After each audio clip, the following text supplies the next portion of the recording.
Lakshmi Srinivasa jewelleries proprietors Duggi Srinivasarao, Duggi Abhinay, IT hub ఎదురుగా Yellandu cross road, Khammam.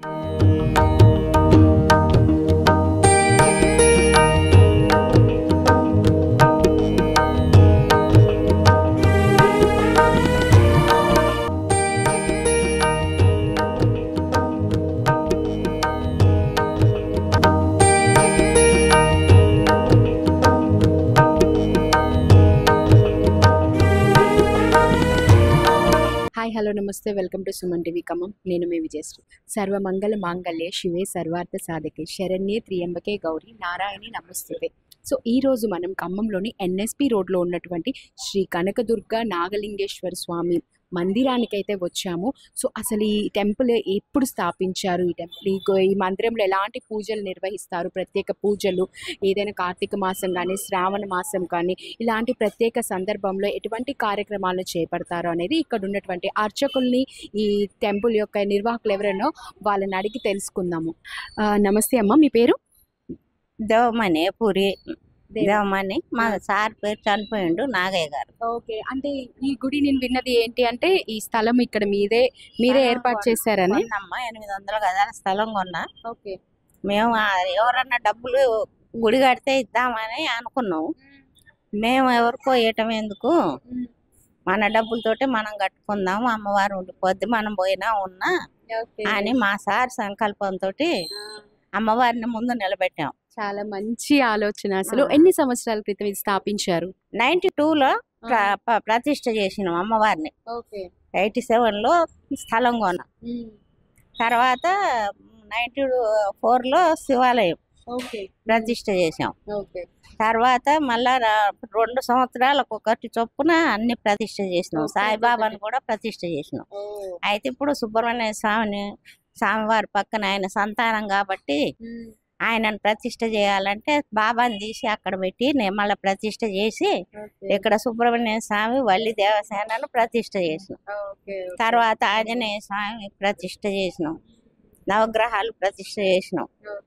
భక్తులు కొద్దిగా సాయం చేసినా మేము ఎవరి ఇండ్లకు కానీ షాపుకి కానీ ఖమ్మంలో ఎవరి దగ్గరికి మేము చందాలకు పోము.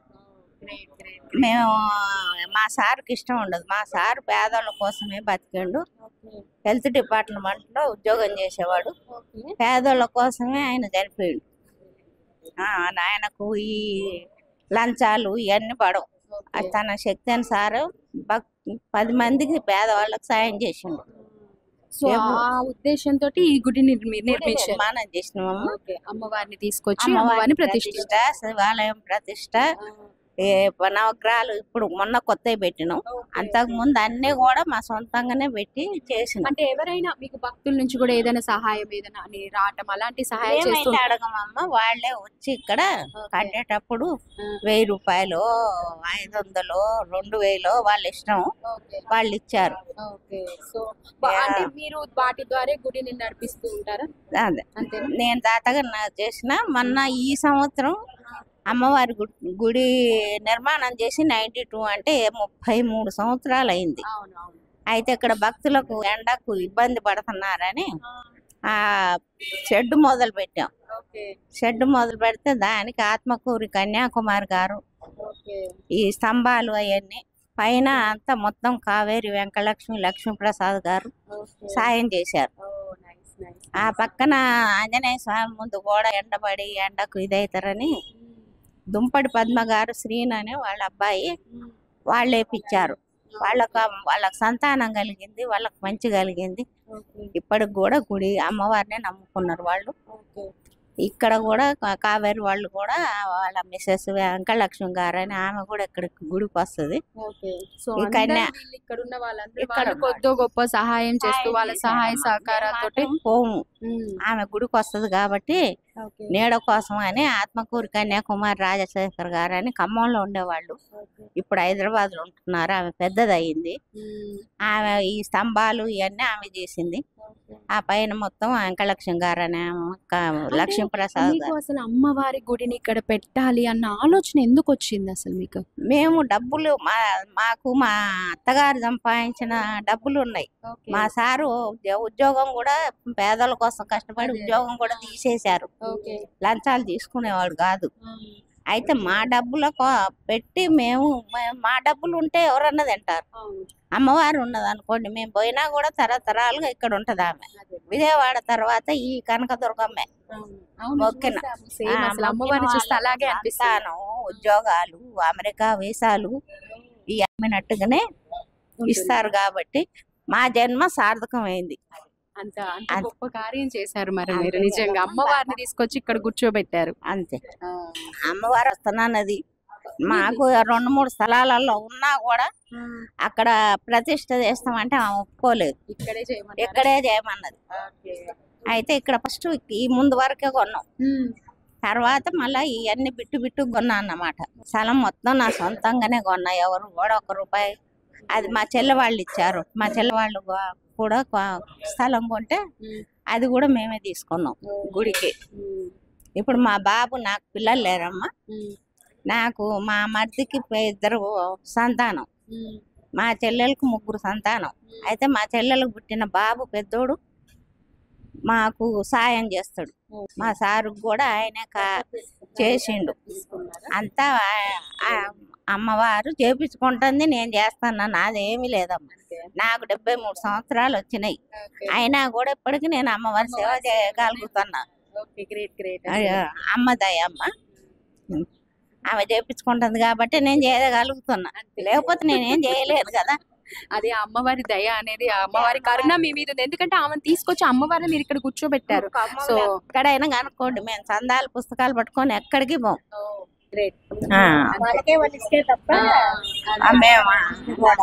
మంచిగా బాగానే తీసుకుంటారు. అందరూ వచ్చేవాళ్ళు రిసీవ్లు కూడా బాగానే తీసుకుంటారు. జాతరైనప్పుడు అన్నదానాలు చేస్తారు. దసరా అప్పుడు అందరు సహాయపడతారు. 3000 మందికి భోజనాలు ఇక్కడ అమ్మవారిని కూర్చోబెట్టి అవన్నీ కార్యక్రమం ఉంటాయి. పెడతాం. అమ్మవారిని పెట్టి అమ్మవారికే చేస్తాం. తెనాల నుంచి వాళ్ళు చేసేవాళ్ళు అమ్మవారికి అలంకరణ చేసే వాళ్ళు వస్తారు. వాళ్ళు రోజుకొక అలంకరణ చేస్తారు. వాళ్ళకు మన ఖర్చు అంతా మనమే భరాయించాలి. అంటే ఇప్పుడు నవరాత్రుల్లో కానీ నార్మల్ గా కార్తీక మాసంలో కానీ అమ్మవారి మాలధారణలో వేస్తారు. సో దానికి మాలధారణ ఇప్పుడు జల్లి రాముల భవాని అనే స్వామి ఇక్కడ మాలేసుకొని గురు భవానిగా భవాని మాలలు మొత్తం ఇక్కడనే వేసుకుంటారు. మేము వేసిన తర్వాత ఇక్కడ గ్రూపులుగా మారి వాళ్ళు ఎవరు ఇష్టం ఉన్న కాడ వాళ్ళు చేసుకుంటున్నారు. అమ్మ దగ్గర ఎవరు వేసుకోవాలనుకుంటే వాళ్ళు వేసుకుంటారు. మేము ఎవరిని మాట్లాడం, మాకు ఎవరితోటి సంబంధం లేదు. అమ్మదయ వచ్చే భక్తులకి మీరు ఎప్పుడు కూడా స్వాగతం పలుకుతారు, అంతే కదా? అంతేగాని ఫోటోలు ఇస్తాం. మనకు ఒక 11-12 వెండి విగ్రహాలు ఉన్నాయి, చిన్నవి. 18 మందికి వచ్చిన వాళ్ళకి ఇస్తాం. తర్వాత మిగతా వాళ్ళకి ఫోటోలు ఇస్తాం. మొత్తం మంది వస్తారు ఆ టైంలో కుంకుమ పూజ? 25 మంది 50 మంది దాకా కూర్చుంటారు అమ్మ. రోజుకు ఒక్కొక్క ఇదిగా కూర్చుంటారు. సాయం నా అంతవరకు నేను ఎంత అమ్మవారు చేపించుకుంటుందో, నాకు 73 ఏళ్ళు వచ్చినా ఇప్పటికి తిరుగుతున్నా. 3 సార్లు బడే ఉంటది నా ఇంట్లో. నేను ఒక్కదాన్నే ఉంటా.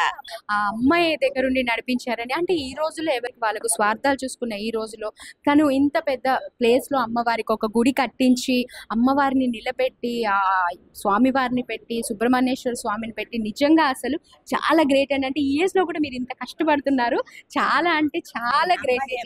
అంతే అంతే అమ్మవారు ఉండి చేయించుకుంటున్నారు. థ్యాంక్ యూ అండి, థ్యాంక్ యూ సో మచ్. నమస్తే అండి, మీ పేరు? రాములు గురు భవాని.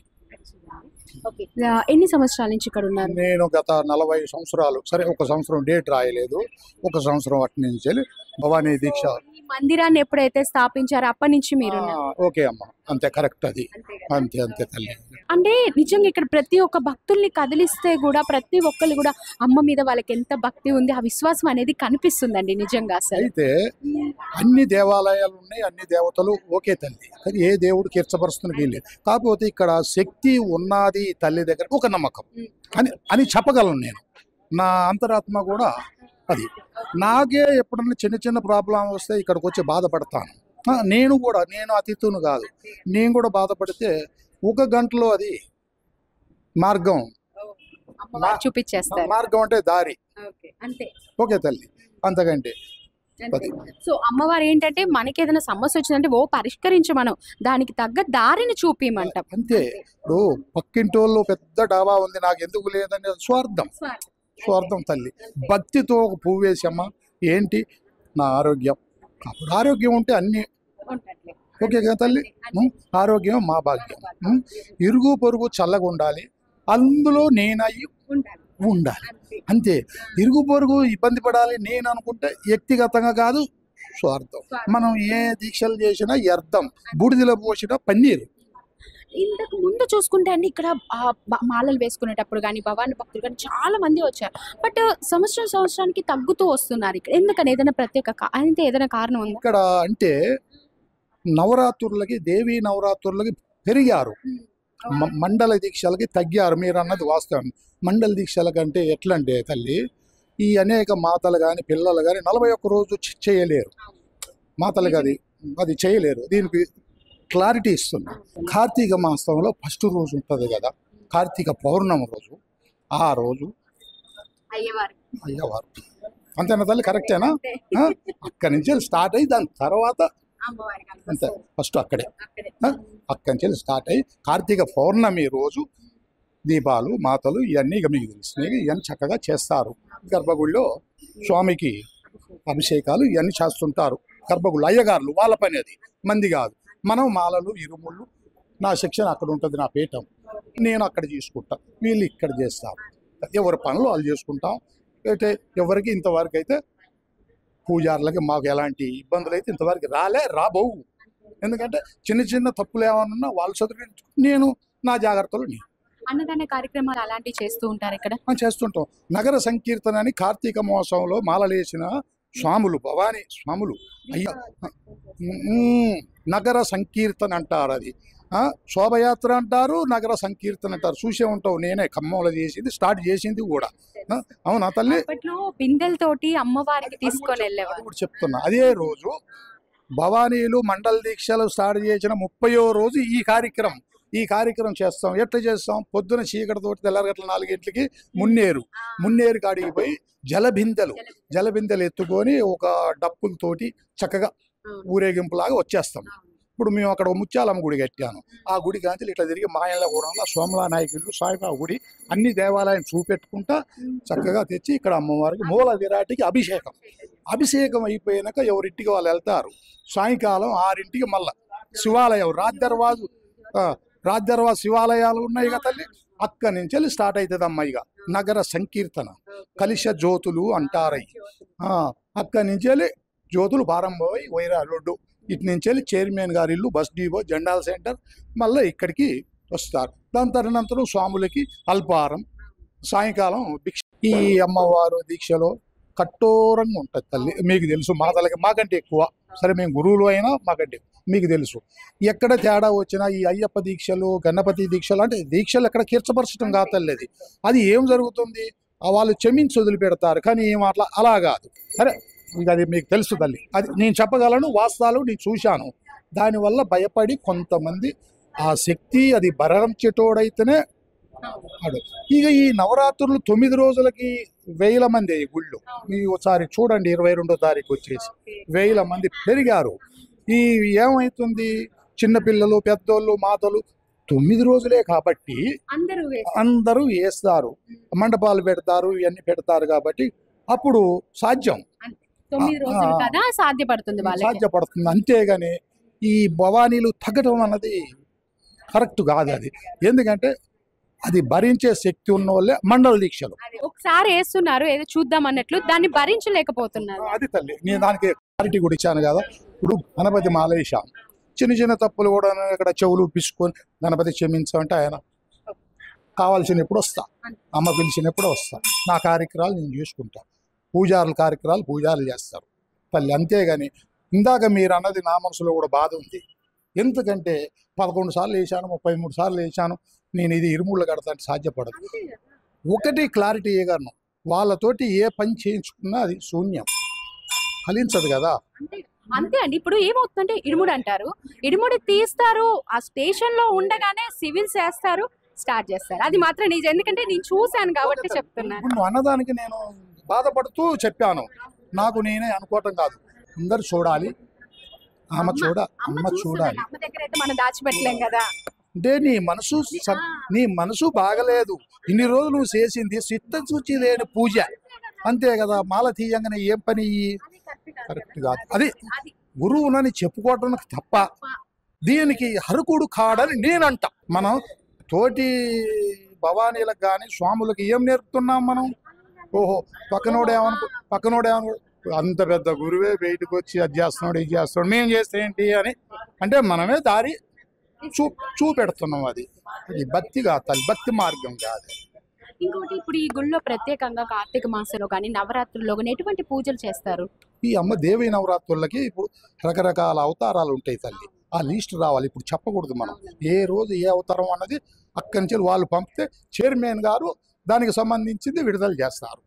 సో ఇప్పుడు ప్రస్తుతం మీ లైఫ్ ఏది ఉందో అంతా అమ్మవారి సేవకి అంకితం. అంతే తల్లి. నాకు ఇప్పుడు మనవరాళ్ళు మనవాళ్ళు అందరికి పెళ్ళిళ్ళు అయిపోయింది, చక్కగా ఉన్నారు. చక్కగా అంటే వాళ్ళ తిండి వాళ్ళు గుడ్డ వాళ్ళు చక్కగా అయిపోయింది తల్లి. నాకు ఈ జన్మ అంటే మళ్ళీ ఒక జన్మ అంటుంటే ఆమె పాదాల కాడ చిన్న పువ్వై పుట్టాలని నా కోరిక. ఇంతకు మించి నాకు ఏరే లేదు అసలు. ఈ అవకాశం నాకు అసలు అనుకోలే. అమ్మ దయ కరుణ అనేది మీ మీద ఉంది. నేనున్న దానికి దీనికి సంబంధం లేదు, ఇప్పుడు కూడా చెప్తున్నా. అమ్మ చేపించుకుంటుంది మీతోటి అంటే మరో జన్మ కూడా పువ్వు పాదాల కాడ. మీ కోరిక తీరాలని చెప్పేసి ఆ అమ్మవారిని నేను కూడా కోరుకుంటానండి. తప్పకుండా దీపాలు అయితే వెలిగిస్తున్నారు. సో వీళ్ళని కూడా ఒకసారి మాట్లాడదాం, అమ్మవారి మీద వారికి ఉన్నటువంటి భక్తి ఎంత వరకు ఉంది అనేది తెలుసుకుందాం. కవిత అండి. కవిత గారు ఏం చేస్తున్నారు? రాహుకాల దీపం పెడుతున్నాను. ఏంటది ఇది? రాహుకాల దీపం అండి. ఓకే, అంటే ఏంటి ప్రాసెస్? నిమ్మ దీపాలు పెడతామండి రాహుకాలంలో. శుక్రవారం రోజు ఉదయం 10:30 నుంచి 12 వరకు రాహుకాలం ఉంటుంది. అది ఇప్పుడు పూజ చేస్తే అమ్మవారికి పూజ చేస్తే మనం ఏదనుకున్నా గానీ కంపల్సరీగా జరుగుతుందండి. అంటే ప్రతి శుక్రవారం వస్తారా? వస్తానండి, ప్రతి శుక్రవారం. అంతకుముందు చేశాను, 9 వారాలు చేస్తే నా కోరిక నెరవేరింది. ఇది సెకండ్ టైం అండి చేస్తాను. ఎన్ని ఇయర్స్ నుంచి వస్తున్నారు ఇక్కడ? నేను 2 years నుంచి వస్తున్నాను మేడం. ఎలా ఉంది అమ్మవారితో మీకున్నటువంటి అనుబంధం? బాగా అండి, అమ్మవారిని నమ్మితే కంపల్సరీగా మనం అనుకున్నది జరుగుతుందండి. అంటే ఈ గుళ్ళో ప్రత్యేకంగా అంటే ఒక్కొక్క గుడికి ఒక్కొక్క ప్రత్యేక ఉంటుంది. ఈ గుళ్ళో ప్రత్యేకంగా ఇది మనం చేసి కోరుకుంటే అది కంపల్సరీ తీరుద్ది అని ఏదైనా ప్రత్యేకంగా? అమ్మవారి దయ ఉంటే ఏదైనా అవుతుందండి. మనం ఏ కోరిక కొనుక్కున్నా కంపల్సరీ జరుగుతుందండి. నాకు జరిగిందండి. నిమ్మకాయలతో పూజ చేస్తానండి, దీపం వెలిగిస్తున్నా అమ్మవారికి. 9 దీపాలు వెలిగిస్తుంది. అంటే దేనికోసం? ఇది ఒక్కొక్క పూజ ఒక్కొక్క దానికోసం చేస్తారు, ఇది దేనికోసం ప్రత్యేకంగా? ఇంట్లో మంచిగా ఉండాలి, కలిసి రావాలని అమ్మవారిని వేడుకుంటా. ప్రతి వారం దీపం వెలిగిస్తాయి ఇక్కడ. ప్రతి అంటే శుక్రవారం ఇలా 9 నిమ్మకాయలతో దీపం వెలిగిస్తారు. ప్రత్యేక కారణం ఏమైనా ఉందో నిమ్మకాయల్లో దీపం వెలిగించడానికి? అమ్మవారికి నిమ్మకాయలు అంటే ఇష్టం, అందుకే అమ్మవారికి ఆమెకి ఏదైతే నచ్చిద్దో అది మనం చేయాలి. ఎన్ని సంవత్సరాలుగా ఈ గుడికి వస్తున్నారు? 6-7 సంవత్సరాలు అవుతుందండి. ఎలా ఉంది అంటే అమ్మవారిని నమ్ముకున్న కాంచి మీ జీవితంలో ఏదైనా జరిగిన సంఘటనలు ఏమైనా? అమ్మని నమ్ముకుంటే అమ్మ ఎప్పుడూ మంచిగా ఉంటుంది. అమ్మ నాకు ఎట్లా ఉంది. ఎందుకు అమ్మ కనపడ్డది. అవునా? ఓకే, సో అమ్మవారు మిమ్మల్ని వెనకాల నుండి నడిపిస్తున్నారు. నిజమండి, ఆమెకి అమ్మవారి మీద ఎంత భక్తి ఉందనేది తన కళ్ళల్లో నీళ్లు చూస్తేనే మనకి అర్థమవుతుంది అమ్మవారి భక్తి అనేది. సో అంత నమ్మకం, అంత విశ్వాసం అనేది ఇక్కడ భక్తుల్లో అయితే మనం చూడొచ్చు. మీరు ఎన్ని సంవత్సరాలుగా ఈ మందిరానికి వస్తున్నారు? నేను ఇప్పుడు 3 సంవత్సరాల నుంచి. ఇంతకుముందు బీపీ ఆరోగ్యంతో మంచిగా లేకుండా దండం పెట్టుకుని దేవుని మా డాక్టర్ గారు మాకు సేవలు అందించారు. మంచి ఇప్పుడు హ్యాపీగా ఆరోగ్యం మంచిగా ఉంది. ఈ గుడికి వచ్చిన కానీ మనశ్శాంతిగా ఉంది. అమ్మ దయా కరుణ మీ మీద ఎలా ఉంది? మేడం, మాకు అమ్మ మీద మాకు బాగా నమ్మకం మీద ప్రతిరోజు దర్శనం చేసుకుని హాస్పిటల్కి వెళ్తూ ఉంటాం. అప్పుడే మనశ్శాంతిగా ఉంటుంది. అమ్మవారి కార్యక్రమాలు తప్పకుండా పాల్గొంటాం ఎప్పుడైనా. సో ఆచార్య గారు చెప్పేది అంటే ఏదేమైనా సరే ముందు అమ్మవారిని దర్శనం చేసుకున్న తర్వాతకే నా దినచర్య అయితే మొదలవుతుంది అనేది ఆచార్య గారు చెప్తున్నారు. అంతే మేడం, కరెక్ట్. థ్యాంక్ యూ అండి. ఓకే, ఎక్కడ మీది? ఎక్కడ? ఇక్కడ లోకల్. మీ పేరు? సంధ్య. ఓకే, అంటే ప్రతి శుక్రవారం వస్తారా? అంటే కుదిరినప్పుడల్లా ఫ్రైడే వస్తుంటా. ఫ్రైడే వస్తారు. సో అంటే ఈ టెంపుల్ వల్ల మీరు అంటే మనశ్శాంతి, గుడికి వస్తే ఉంటుంది. అమ్మవారి మహిమ మీ మీద ఎలా ఉంది? కరుణ అమ్మవారు అంతే. ఓకే. సో అంటే మీకు ప్రత్యేకమైన మీ జీవితంలో ఏదైనా అనుకోని సంఘటన జరిగింది అమ్మవారిని నమ్ముకున్న తర్వాతకి? అట్లే ఆమెను నమ్మే అన్ని చేస్తాం అంతే. కదా ఇక్కడ ఉన్నటువంటి అయ్యగారు, అర్చకులు ఎవరైతే ఉన్నారో ప్రతి ఒక్కరు కూడా చెప్పేది ఒకటి, ఆ అమ్మ అయితే ఇక్కడ అమ్మవారిని పాము రూపంలో అయితే సంచరిస్తుంది. నిజంగా అమ్మవారి కరుణ మహిమ అనేది చెప్పలేనిది. అమ్మవారికి జరిగే ప్రతి ఒక్క పూజ కానీ కార్యక్రమాలు కానీ చాలా అంగరంగ వైభవంగా అయితే జరుగుతున్నామని ఇక్కడ ఉన్నటువంటి నిర్వాహకులు ఉన్నారు, ఎవరైతే ఉన్నారో వాళ్ళైతే మనకి చెప్తున్నారు. నిజంగా మీరు కూడా అండి ఇంత గొప్ప అదృష్టాన్ని ఎవరు కూడా ఇంకెవరైనా చూడని వాళ్ళు ఉంటే మాత్రం ఒక్కసారి వచ్చి ఆ అమ్మవారిని దర్శించుకోండి. నిజంగా మీ జన్మ ధన్యం అవుతుందనేది నేను చెప్తున్నాను.